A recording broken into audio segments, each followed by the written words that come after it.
Bismillahirrahmanirrahim. Assalamualaikum warahmatullahi wabarakatuh. Bihamdillahi wassalatu wassalamu ala rasulillah wa ala alihi wa sahbihi wa mawalah wa la hawla wa la quwata illa billahi wa ba'du. Hadirin dan pemirsa Jabal Uhud yang dimuliakan Allah Subhanahu wa taala.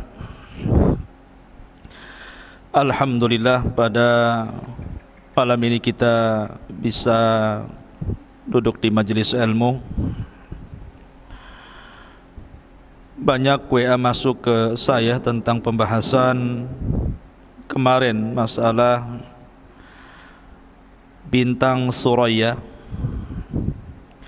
dan beberapa orang minta untuk diulang kajian itu.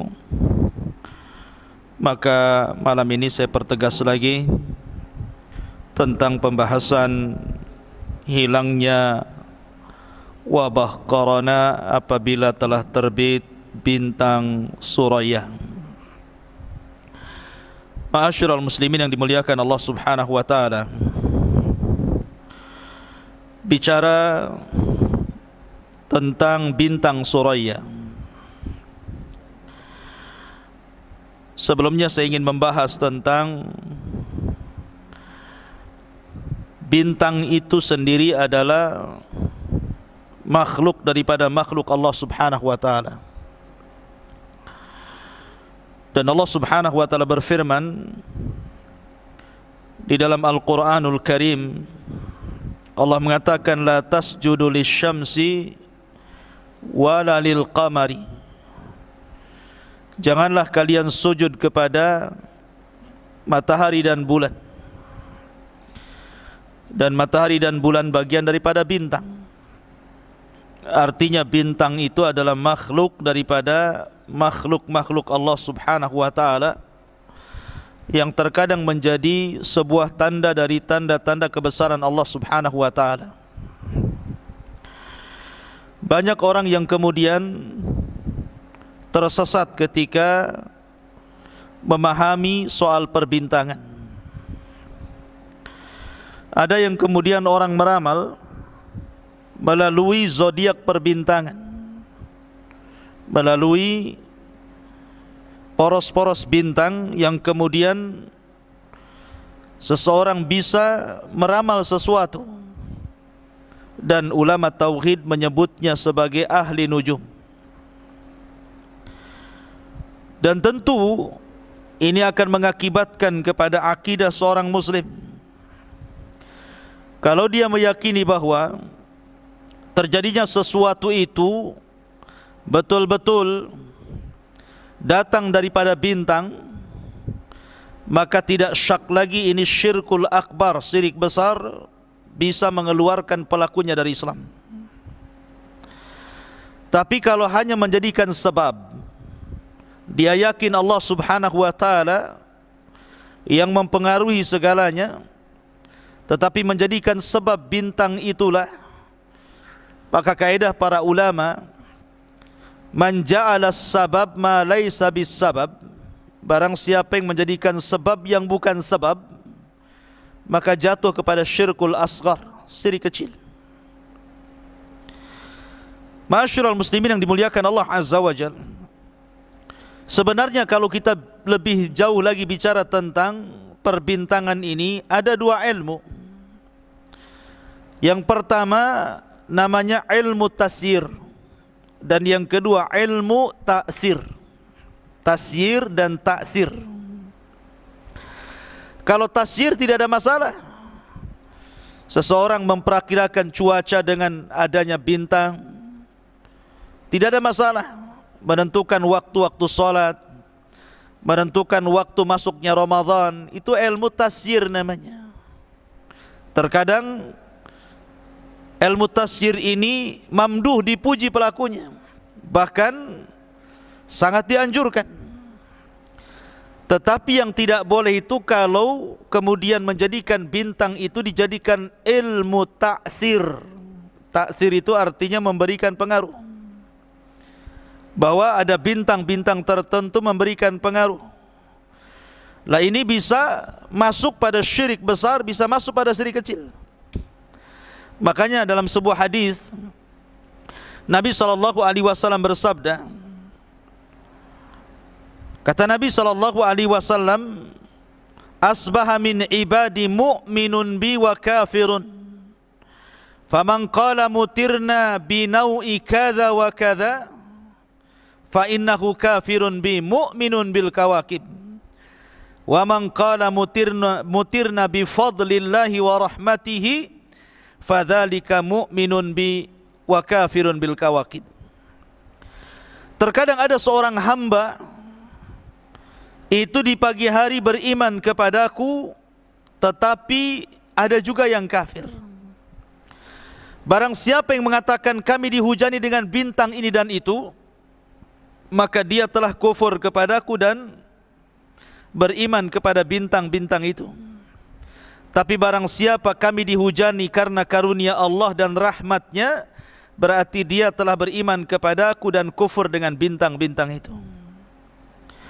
Lah dari sini bahwa ada orang yang beriman kepada Allah, ada orang yang beriman kepada bintang.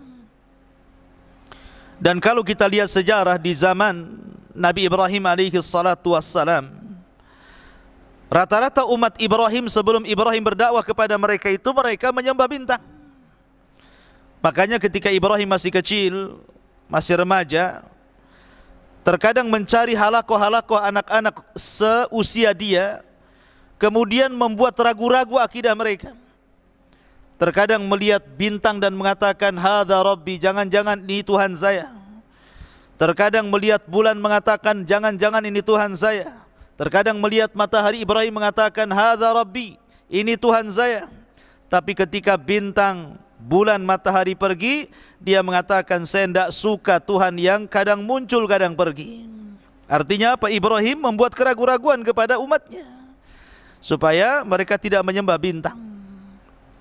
Intinya bahwa bintang itu tidak membawa pengaruh sedikit pun. Kejadian di alam semesta ini semua berdasarkan kuasa Allah Subhanahu wa taala. Dialah mudabbirul amri. Dialah mudabbirul amr, yang mengatur seluruh urusan. Kembali kepada pembahasan yang kita bahas pada waktu kemarin tentang hadis Nabi SAW dari Abi Hurairah radhiyallahu an, Nabi SAW bersabda, "Idza tala'an najmu rufi'atil ahatu an ahli kulli baladin." Apabila telah terbit satu bintang, maka akan diangkat seluruh bala dari setiap negeri. Ma'asyiral muslimin yang dimuliakan Allah Subhanahu wa taala. Kemudian juga ada hadis yang lain yang semakna dengan hadis ini, di mana Nabi SAW juga mengatakan bahwa apabila terbit bintang dza sabahin idza tala'atin najmu dza sabahin. Jadi ada kalimat dza sabahin. Apabila terbit bintang di sebuah pagi, maka akan diangkat bala. Ma'asyiral muslimin yang dimuliakan Allah Azza wa Jalla, kemarin saya sudah jelaskan bahwa ada dua riwayat yang bicara tentang munculnya bintang, dan ingat bahwa yang dimaksud bintang di sini adalah yang dimaksud Thuraya, dan itu sebagaimana ditafsirkan oleh Abdullah ibnu Umar radhiyallahu an, hadis yang terdapat dalam Sahih Muslim. Jadi Ibnu Umar mentafsirkan idza tala'an najmu, apabila terbit bintang, yang dimaksud bintang di sini adalah Thuraya. Lah, ada dua sahabat yang meriwayatkan dua hadis ini. Pertama sahabat Abu Hurairah, yang kedua sahabat Abu Sa'id Al-Khudri radhiyallahu an. Yang dari jalur Abu Hurairah radhiyallahu an itu diambil dari dua jalur. Pertama dari Abu Hanifah. Abu Hanifah mengambil hadis dari Atha bin Abi Rabah, dan Atha bin Abi Rabah mengambil hadis dari Abu Hurairah radhiyallahu an. Ini satu jalur. Kemudian jalur yang kedua dari Isal ibn Sufyan, juga dari Atha bin Abi Rabah dari Abu Hurairah radhiyallahu an. Ini jalur pertama. Dan jalur ini dua-duanya lemah, baik dari Abu Hanifah ataupun dari Isal bin Sufyan. Kenapa demikian? Karena Abu Hanifah sendiri kalau bicara tentang kualitas dia dalam meriwayatkan hadis Nabi SAW, memang ada yang mengatakan Abu Hanifah itu thiqah seperti Ibnu Ma'in. Tetapi mayoritas ulama hadis mengatakan Abu Hanifah itu dhaif, tanpa mengurangi bahwa dia seorang ulama madhab, ahli fikih, orang yang cerdas dalam Al-Quran. Tetapi khusus dalam bidang hadis memang Abu Hanifah lemah, makanya riwayatnya dilemahkan. Termasuk juga riwayat Isal ibn Sufyan. Syalbani rahimahullahu ta'ala kemudian melemahkan riwayat ini. Syalbani melemahkan riwayat ini dalam silsilah ahadits adh-dhaifah. Kemudian ada riwayat yang lain juga, semua jalurnya lemah. Ada yang dhaif, ada yang maudhu, dan tidak bisa terangkat menjadi hasan li ghairihi. Intinya bahwa seluruh riwayat-riwayat yang menjelaskan akan muncul bintang Thuraya, kemudian akan mengangkat wabah, maka riwayatnya kalau tidak maudhu maka dhaif. Taib. Tetapi di sana ada hadis yang dikeluarkan Imam Bukhari Muslim, ya, yang menjelaskan bahwa ada hadis Nabi SAW yang menjelaskan kalaupun seandainya anggaplah dua riwayat tadi dari Abi Sa'id Al-Khudri dan Abi Hurairah radhiyallahu an itu kita anggap hasan li ghairihi, maka maknanya bukan sebagaimana yang dipahami sebagian manusia, bahwa apabila telah muncul bintang Thuraya maka wabah akan diangkat semacam corona, ya, COVID-19, COVID-19, itu kakak beradik saja nama itu, sama semua, ya, satu saja ya. Ya, jadi kalau seandainya kemudian muncul bintang Thuraya maka akan terangkat katanya. Maka bukan itu pemahamannya, tapi pemahamannya adalah sebagaimana tiga riwayat yang disebutkan di dalam beberapa riwayat yang sahih. Pertama riwayat Imam Muslim dari Ibnu Umar radhiyallahu an, anna Nabiy sallallahu alaihi wasallam naha an bai'in nakhli. Jadi Ibnu Umar radhiyallahu an melarang menjual kurma hingga tampak buah dan bijinya sampai mengeras dan terbebas dari kerusakan hama. Beliau melarang kepada penjual dan pembeli. Ya. Kemudian juga hadis yang kedua, hadis Imam Ahmad dari Aisyah radhiyallahu anha, la tabi'u thimarakum hatta yabduwa salahuha wa tanjua minal aha. Dari Aisyah radhiyallahu anha, janganlah kalian menjual buah-buahan hingga tampak kelayakannya dan selamat dari hama. Kemudian hadis yang ketiga dari Utsman ibn Abdullah ibn Suraqah, aku bertanya kepada Ibnu Umar tentang jual beli buah-buahan. Maka kata Abdullah bin Umar, Nabi SAW melarang tidak boleh menjual buah-buahan sampai betul-betul hilang penyakitnya.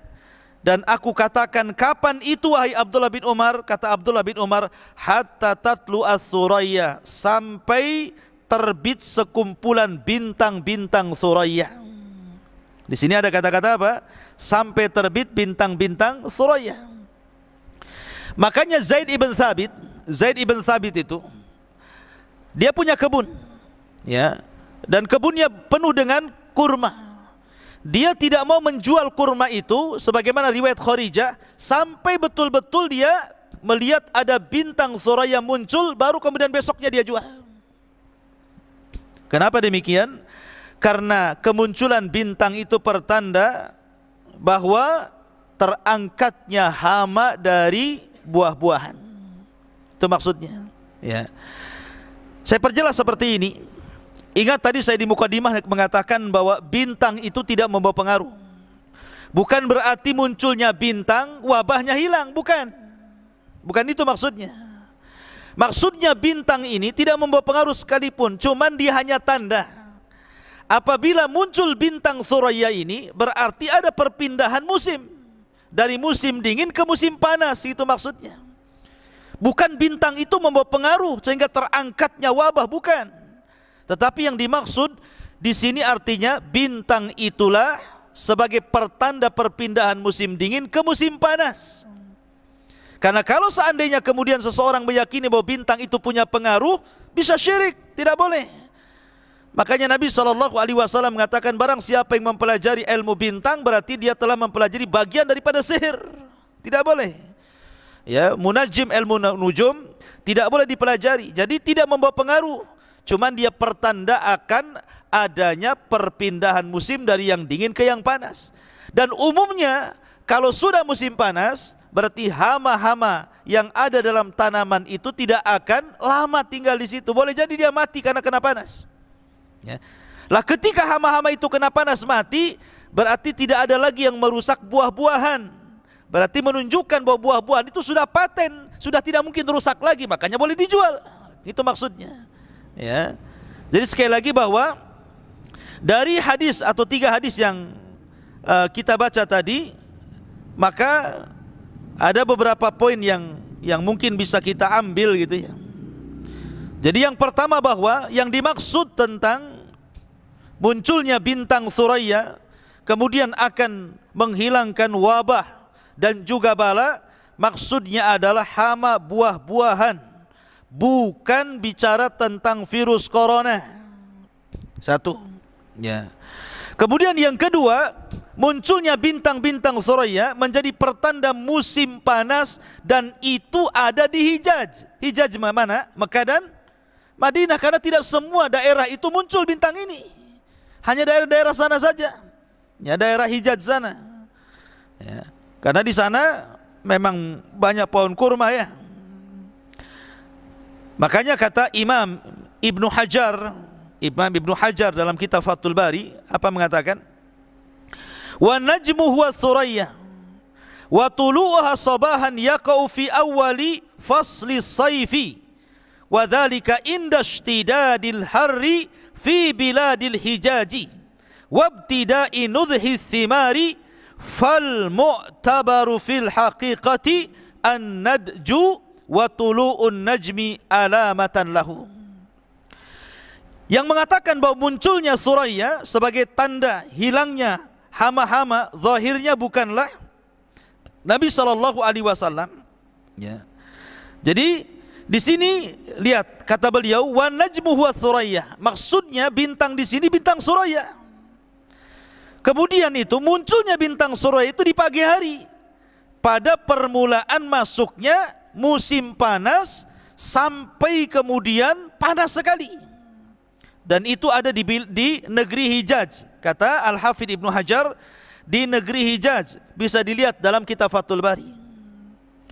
Kemudian juga, ma'asyiral muslimin yang dimuliakan Allah Azza wa Jal, perkataan Ibnu Umar tadi yang kita baca di awal, bahwa beliau mengatakan bahwa ketika ditanya kapan bolehnya seseorang menjual buah-buahan, kata Ibnu Umar, hatta tadhhabal aha, sampai betul-betul hilang wabah tersebut.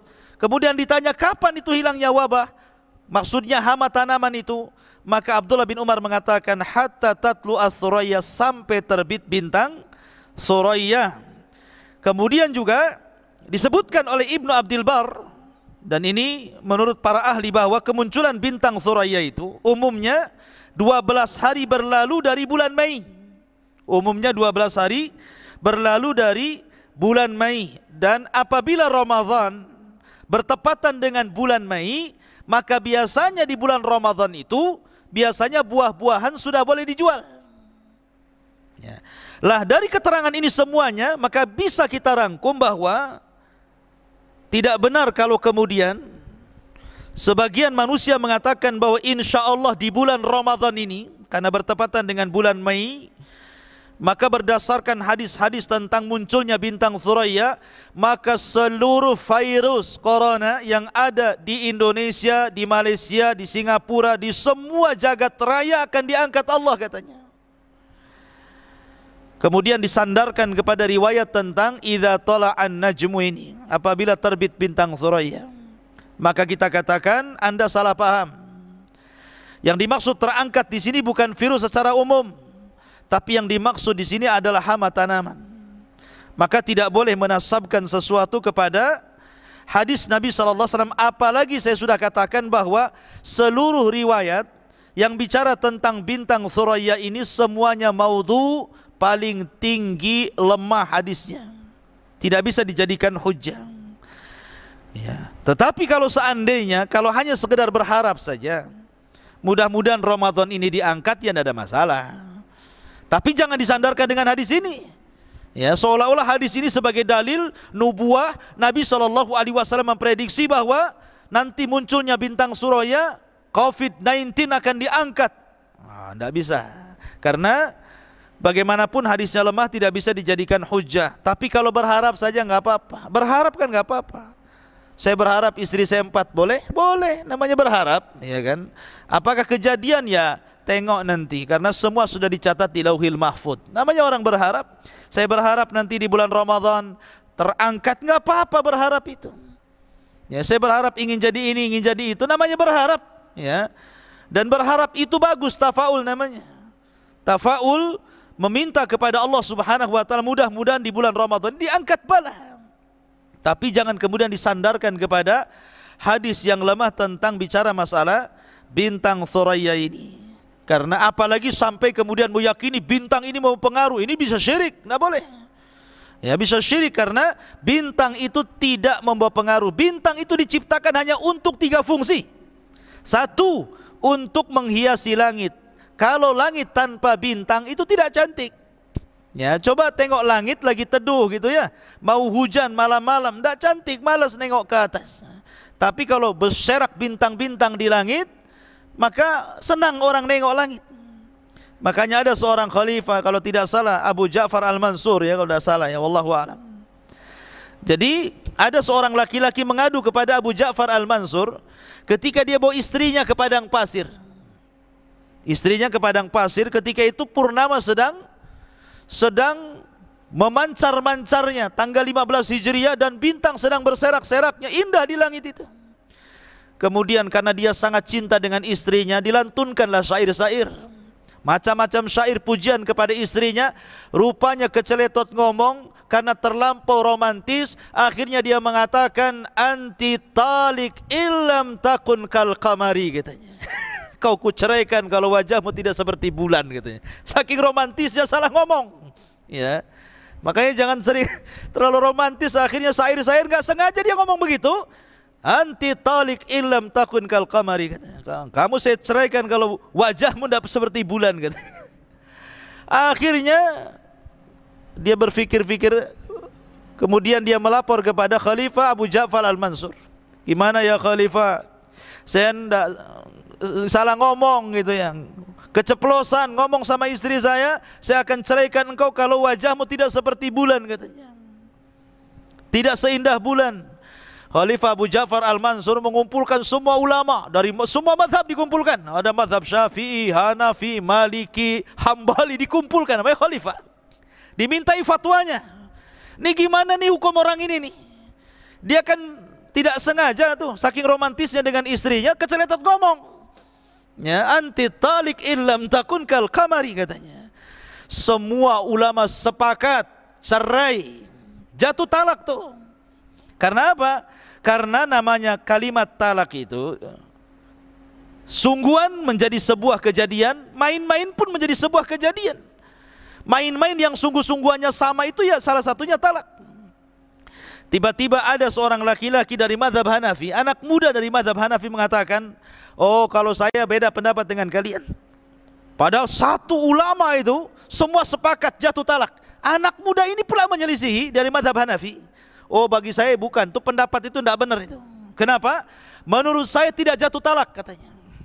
Wah, semua orang memandang anak muda ini kan. Ini jumhur ulama mengatakan cerai, kau bilang mengatakan tidak jatuh talak, katanya. Apa hujahmu, kata Khalifah Abu Ja'far Al-Mansur. Hujah saya ayat Al-Quran, ya Khalifah. Kemudian dia membacakan surah Wattini Wazzaitun wa turi sinin wa hadzal baladil amin laqad khalaqnal insana fi ahsani taqwim. Sungguh kami telah ciptakan manusia itu sebaik-baik bentuk. Maknanya manusia jauh lebih indah dibandingkan bulan, katanya. Katanya kan? Nah, maka tidak jatuh cerai. Kata khalifah, aku suka pendapatmu, katanya. Masyarul muslimin yang dimuliakan Allah Azza wa Jalla. Jadi intinya bahwa bintang itu dijadikan hanya untuk hiasan langit. Yang kedua, rujuma lisyayatin, untuk melempar setan. Jadi setan-setan yang naik dulu di zaman jahiliyah itu setan banyak ke langit. Naik, mereka punya pos-pos di atas, itu pos kambling setan itu. Mereka mendengar, mencuri dengar wahyu, kemudian dapat satu kalimat, dilaporkan ke jin yang bawah dilaporkan ke yang bawah, sampai yang di bumi. Yang satu kalimat itu sudah dicampurkan 99 kalimat dusta, kemudian dijual ke dukun. Jadi hakikatnya itu dukun dibohongi oleh jin, kita pula dibohongi dukun, gitu maksudnya. Ya. Jadi itulah fungsi bintang melempar setan. Kemudian yang terakhir, fungsi bintang itu untuk arah jalan. Coba nelayan-nelayan zaman dulu, belum ada Google Map, belum ada kompas, belum apa, mereka nengok bintang, sehingga mereka kapan pergi, kapan pulang tahu. Walaupun mau ada badai, puting beliung apa, mereka bisa balik, walaupun tidak ada kompas, karena mereka melihat bintang. Karena fungsi bintang itu salah satunya hanya untuk rute perjalanan. Lah, cuman 3 fungsi ini, maka jangan kemudian dikait-kaitkan dengan adanya bintang Thuraya mempengaruhi akan terangkatnya wabah, maka Anda salah paham. Ya, wallahu a'lam bishawab. Ini diantara tambahan keterangan. Mudah-mudahan yang minta dijelaskan itu puas. Ya, kalau tidak puas, puaskan aja. Subhanakallah bihamdika, asyhadu an la ilaha illa anta astaghfiruka wa atubu ilaik. Allahu ta'ala alam. Assalamualaikum warahmatullahi wabarakatuh.